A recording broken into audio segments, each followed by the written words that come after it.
टीलिप surgery कब की जाती है?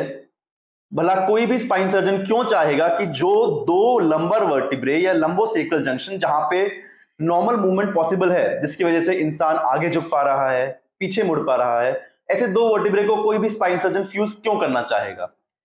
ऐसी कोई भी कंडीशन जिसके अंदर स्पाइन अनस्टेबल है, वहां पर जो बैक पेन का या फिर शियाटिका का सोर्स होता है वो स्पाइन इटसेल्फ होता है, स्पाइन की इंस्टेबिलिटी इटसेल्फ होती है।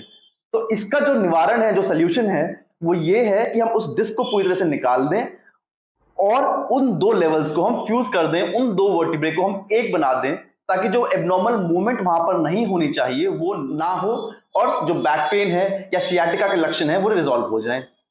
ऐसी तीन कंडीशंस हैं जिसके अंदर हम टीलिप सर्जरी करते हैं।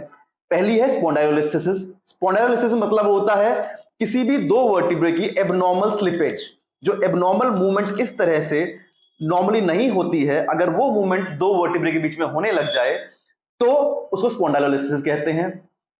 अब ये जो मूवमेंट है एबनॉर्मल, वो पेन का सोर्स है, तो इसीलिए हम पूरी डिस्क को निकाल देंगे और इन दोनों वर्टिब्रे को फ्यूज कर देंगे या एक बना देंगे, ताकि एबनॉर्मल मूवमेंट ना हो और पेशेंट का पेन रिलीफ हो जाए।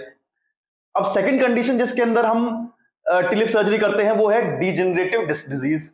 उसके अंदर क्या है कि केवल नर्व रूट कंप्रेशन या नस का दबना या फिर शियाटिका ही पेशेंट की प्रॉब्लम नहीं है, बल्कि पेशेंट को काफी प्रॉब्लम का जो सोर्स है, जो पेन का सोर्स है, वो डिस्क खुद है। तो हम उसका इलाज करने के लिए डिस्क को पूरी तरह से निकालेंगे और सर्जरिकली हम उसको डिस्टेबलाइज कर देते हैं, ताकि उसको पेशेंट को बैक पेन इंस्टेबिलिटी की वजह से ना हो। इसीलिए हमारा जो है नेक्स्ट स्टेप होता है उन दोनों वर्टिब्रे को फ्यूज कर देना, ताकि उस पर जो एबनॉर्मल मूवमेंट है इस तरह की, जो पूरी डिस्क निकालने की वजह से होती है, वो ना हो। थर्ड रीजन जिसके अंदर हम टिलिप सर्जरी करते हैं वो है रिकरेंट डिस्क हर्निएशन।